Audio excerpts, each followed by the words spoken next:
Navin Kumar. Okey, Navin Kumar.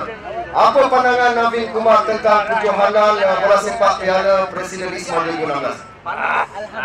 Pandangan saya, Cakap kuat sikit. pandangan saya bagi kejohanan ini okey lah. Berjalan dengan lancar. Tak ada kesulitan apa, okey.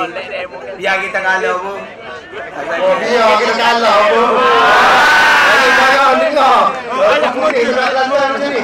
Okey. Kita masih bersama dengan ISMA dan Kelantan. Masih bersama ISMA Kelantan. Semangat Kelantan.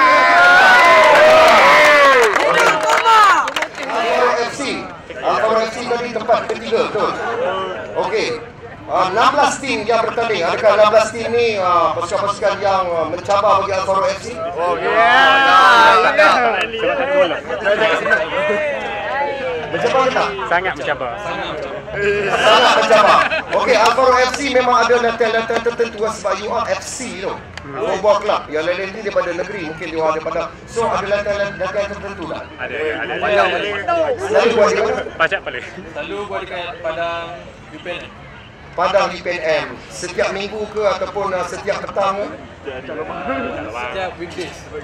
Setiap weekdays.